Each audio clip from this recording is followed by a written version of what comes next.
Assalamualaikum warahmatullahi wabarakatuh. Alhamdulillah.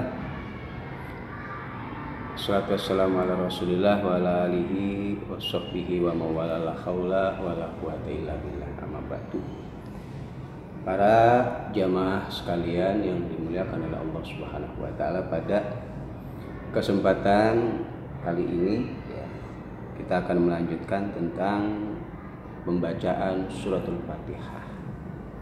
Nah, di dalam pembacaan suratul Fatihah fis shalah atau di dalam sholat ini juga terdapat pendapat ulama tentang hukum dari membaca suratul Fatihah di dalam sholat. Nah, di sini ada pertanyaan, hal tajibu qiraatul Fatihah fis shalah? Apakah hukumnya wajib membaca suratul Fatihah di dalam sholat? Nah, di sini ikhtalafa al-fuqaha fi hukmi qiraati Fatihatil kitab fis shalah ala madhhabain, bahwa ulama berbeda pendapat di dalam penghukuman membaca suratul Fatihah di dalam sholat. Terdapat dua pendapat ulama. Jadi hukum membaca suratul Fatihah di dalam sholat ini ada dua pendapat ulama. Pendapat yang pertama yaitu pendapat mayoritas daripada ulama, bahwa madhabul jumhur, dan ini merupakan madhab jumhurul ulama, diantaranya adalah Malikun wa Syafi'i wa Ahmad, yaitu pendapat Imam Malik, Imam Syafi'i dan juga Imam Ahmad, bahwa anna qiraatul Fatihah syartun li sihhatis shalah, yaitu pembacaan surat Fatihah ini merupakan syarat dari sahnya sholat. Maka ketika sholat tidak membaca suratul Fatihah, secara otomatis sholatnya tidak sah, maka faman tarokaha ma'al qudra 'alaiha lam tasihha sholatuhu.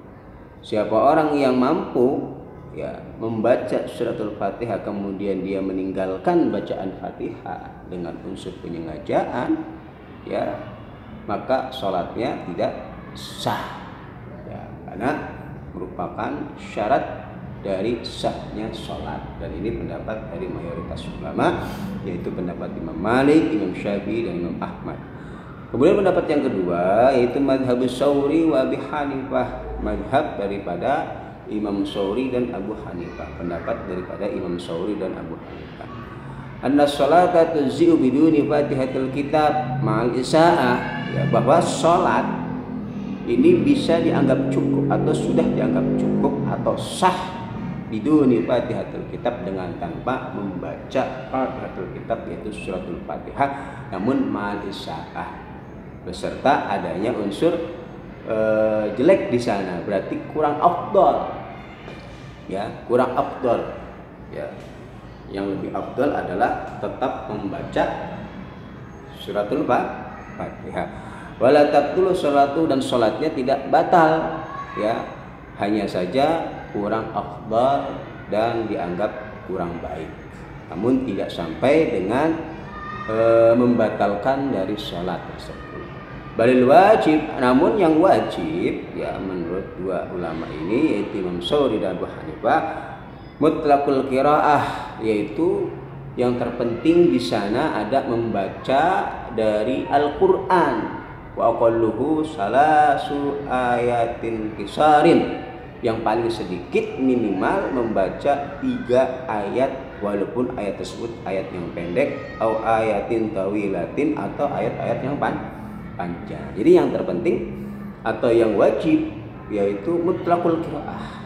Yang terpenting di sana membaca Al-Qur'an, baik dari surat-surat yang ada dalam Al-Qur'an.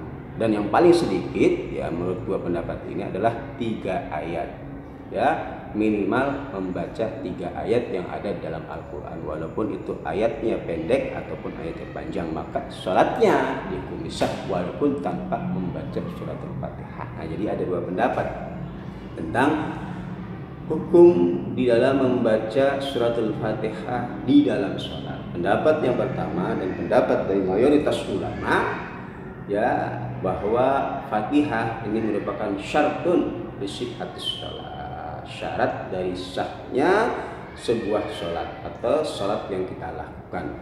Maka ketika seseorang meninggalkan pembacaan Fatihah sedangkan dia mampu ya untuk membaca Al-Fatihah, maka sholatnya menjadi batal. Sedangkan pendapat yang kedua bahwa sholat ya ini sudah dianggap cukup dengan tanpa membaca suratul Fatihah, namun dihukumi kurang afdal. Ya, sholatnya tetap dihukumi sah ya, tidak sampai membatalkan dari sholatnya. Namun yang wajib di dalam qiraah atau pelaksanaan sholatnya adalah membaca paling minim 3 ayat di dalam Al-Quran. Ya, baik itu ayat yang berbangsa tawilah atau qasirah, yang panjang maupun yang pendek. Nah, ini dua pendapat dari pendapat para ulama tentang pembacaan Fatihah di dalam sholat. Nah, kemudian dalil-dalil para ulama ya tentang pembacaan daripada suratul Fatihah dalam sholat ya. Adillatul jumhur, para jumhurul ulama berarti yang mengatakan bahwa Fatihah ini merupakan syarat dari sahnya sholat. Mereka mengambil dalil dari hadis Nabi Muhammad SAW. Istadallu al-jumhur ala wujubi qiraatil Fatihah bima yali. Awalan yang pertama, dalil tentang wajibnya membaca Al-Fatihah dalam salat, hadis Ubadah bin Samit wa huwa qauluhu sallallahu alaihi wasallam. La sholata liman lam yaqra bi Fatihatil kitab. Tidaklah sah salat seseorang yang tidak membaca Fatihatul kitab, yaitu membaca Al-Fatihah. La sholata liman lam yaqra bi Fatihatil kitab. Kemudian dalil yang kedua yaitu dalil dari hadis Nabi Muhammad sallallahu alaihi wasallam, hadis Abi Hurairah anna Rasulullah sallallahu alaihi wasallam qala man shalla sholatan lam yaqra fiha bi ummil kitab fahiya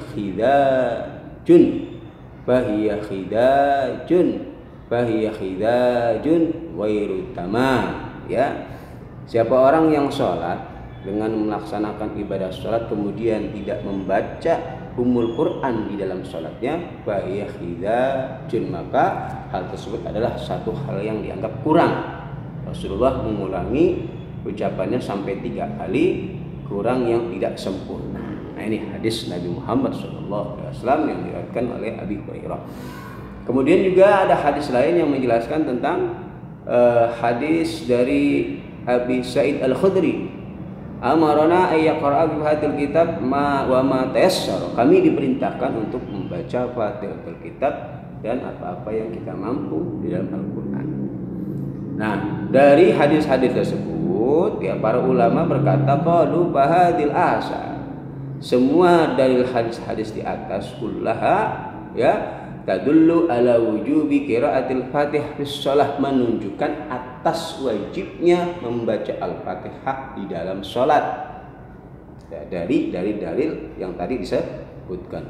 Fa inna qaulahu sallallahu alaihi wasallam la sholata liman lam yaqra bi Fatihatil kitab. Karena ucapan Nabi Muhammad bahwa tidak dihukumi salat bagi orang yang tidak membaca Fatihatul kitab ya dulu ala nafishah, itu menunjukkan atas kenafian dari kesahan sholat, berarti sholatnya tidak sah. Ya, berarti sholatnya tidak sah. Wa kadzalika hadis Abi Hurairah, begitu juga hadis yang diriwayatkan oleh Abi Hurairah, fahiya hidaj ya. Qalaha alaihi salatu wassalam salasan. Rasulullah mengucapkan khidaj ini sebanyak 3 kali, ya dulu ala naqsi wal fasad, menunjukkan atas makna kurang dan rusak, berarti tidak sah. Ya fa wajaba an takuna qiraatul Fatihah syartan li sihhatis shalah, maka menghukumi wajib adanya pembacaan Al-Fatihah merupakan syarat dari sahnya sholat. Nah, ini dalil para ulama yang mengatakan bahwa Fatihah itu merupakan syarat dari sahnya sholat.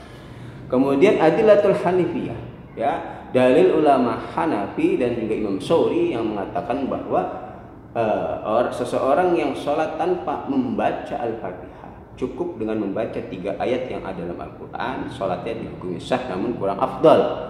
Ya, beliau berdalil istadalla as-Sawri wa fuqahaul Hanafiyah ala sihhatis shalah bi ghairi qiraatil Fatihah bi adillatin minal kitab was sunnah, bahwa Imam Shari dan ulama-ulama fakih dari mazhab Hanafi mengatakan sah sholat dengan tanpa Al-Fatihah, dengan tanpa membaca surat Al-Fatihah, dengan dalil dari Al-Quran dan hadis Nabi Muhammad SAW.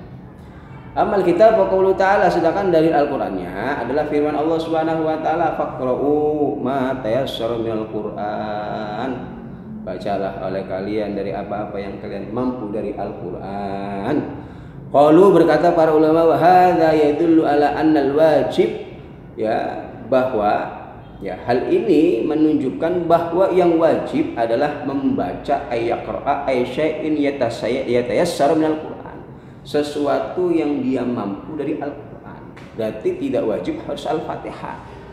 Ya, tidak harus Al-Fatihah, yang penting dia mampu membaca 3 ayat dari ayat-ayat yang ada dalam Al-Qur'an. Di anal ayah waradat fil qiraah fis shalah, karena ayat tersebut datang menjelaskan tentang bacaan di dalam salat. Ya. Dan menjelaskan tentang hal yang dibaca di dalam salat. Bidalili qauli ta'ala, dengan dalil firman Allah Subhanahu wa taala, inna rabbaka ya'lamu annaka taqumu adna min sulusalil laili faqra'u ma tayassara minal Qur'an. Ila qaulihi faqra'u ma tayassara minal Qur'an. Walam takhtalif al-ummah, dan para ulama ya ini tidak ada perselisihan, berarti bersepakat anna dzalika, bahwa ayat tersebut ini menjelaskan fi sya'nis shalah, dalam keadaan salat fil lail, pada malam hari. Ya, perintah untuk membaca yang dia mampu dari Al-Qur'an. Fadzalika, maka itu semua umumun, hal yang umum indana menurut kami, ya, bis salatil lail, baik dalam salat pada malam hari, wa ghiriha, dan lainnya, minan nawafil, dari salat-salat sunah, wal faraid, dan juga salat-salat fardu. Ayat tersebut menunjukkan makna keumuman, ya, baik itu salat malam, salat sunah yang lainnya, ataupun salat fardu, yang penting yang wajib dibaca adalah ma tayassara minal Quran, yang dia mampu dari Al-Quran, 3 ayat yang dia mampu dari Al-Quran. Li umumil lafzi, karena menunjukkan makna keumuman dari lafaz tersebut, dari lafaz ayat suci Al-Quran tersebut. Nah ini. Kemudian amma sunnah, pamaruya an Abi Hurairah radhiyallahu anhu, sedangkan dari sunnah, ya, dari hadisnya, yaitu dari hadis yang diriwayatkan oleh Imam Abi Hurairah radhiyallahu anhu, anna rajulan dakhala al-masjid fa shalla, ya, ada seorang masuk dalam masjid kemudian sholat, sumaja'a, kemudian datang pasal malam Nabi, ya, ingin melaksanakan sholat, kemudian datang ke Nabi Muhammad dan uluk salam kepada Nabi Muhammad. Farada alaihi salam, kemudian Nabi menjawab salam kepada orang tersebut, yang pada akhirnya Nabi mengajarkan tata cara di dalam pelaksanaan sholat. Ya, ya. Faqala alaihi salatu wassalam, berkata Nabi Muhammad sallallahu alaihi wasallam di dalam mengajarkan bagaimana tata cara sholat yang benar kepada orang laki-laki tadi yang datang ke Nabi Muhammad. Idza kumta ila shalah, ketika kalian ingin melaksanakan sholat, fa asbih al-wudu'a, maka sempurnakanlah wudumu. Mustaqbilil qiblah, kemudian menghadaplah ke kiblat. Fakabbir, kemudian bertakbirlah. Summa qra' ma tayassara ma'aka minal Qur'an, kemudian bacalah dari apa yang kau mampu dari Al-Qur'an. Perhatikan. Sumarka hatta tatma'inna, kemudian rukuklah, di dalam ruku harus adanya tumakninah, raki'an. Sumarfa hatta ta'tadila qa'iman, kemudian bangun iktidal, ya, tumakninah dalam iktidal. Sumasjud hatta tatma'inna sajidan, kemudian sujud. Nabi mengajarkan untuk tumakninah anteng dalam sujud. Sumarfa hatta tatma'inna jalisan, kemudian duduk di antara 2 sujud. Sumasjud hatta tatma'inna, kemudian duduk yang kedua sajidan. Sumarfa hatta tastawiya qa'iman, kemudian berdiri lagi sehingga engkau berdiri tegak. Sumaf'al dzalika fi sholatika kullaha, kemudian lakukan hal seperti itu di dalam sholat, dalam rakaat-rakaat berikutnya. Nah ini apa yang diajarkan oleh Nabi Muhammad kepada seorang laki-laki. Ya, kalau ulama berkata, wa hadis Abi Hurairah fi ta'limir rajul sholatahu yadul ala takhir, menunjukkan makna boleh memilih Ya, iqra ma tayassara ma'aka minal Qur'an, bacalah dari yang kau mampu dari Al-Qur'an. Ada yadullu ala tahdid, menunjukkan atas makna kita boleh memilih membaca yang kita mampu dari Al-Qur'an. Wa ma'nahu indahum la sholata kamilatan, tidak dihukumi sempurna salatnya seseorang liman lam yaqra bi fatihatil kitab, bagi orang yang tidak membaca Quran suratul Fatihah. Kamilah, ya, bukanlah yasih, ya, tapi kamilah. Walidzalika qalu tasih as-salam al-qara'ah. Dengan alasan inilah para ulama dari ulama Hanafiyah mengatakan sah salat tanpa membaca Al-Fatihah namun dihukumi makruh. Qalu hadzal hadis ya yushbihi qauli sallallahu alaihi wasallam la salata li jaril masjid illa fil masjid. Nah, ini ya tentang penghukuman atau hukum daripada membaca suratul Fatihah di dalam salat. Ada dua pendapat ulama. Pendapat yang pertama mengatakan Fatihah merupakan syartun li sihhatis shalah, syarat dari sahnya salat. Berarti ketika salat tanpa membaca Fatihah atau salah dalam membaca Fatihah, salat tidak sah. Yang kedua, bahwa Fatihah ini bukan syarat dari sahnya salat. Yang terpenting adalah membaca minimal 3 ayat di dalam Al-Qur'an tanpa harus membaca Al-Fatihah. Namun ma'al isa'ah, ada nilai buruknya di sana. Berarti kurang afdal. Sah dihukumi makruh, sah ma'al karohah, sah tapi makruh. Ya, mudah-mudahan ya pencerahan sedikit tentang hukum membaca Al-Fatihah di dalam salat. Wallahu a'lam bishawab.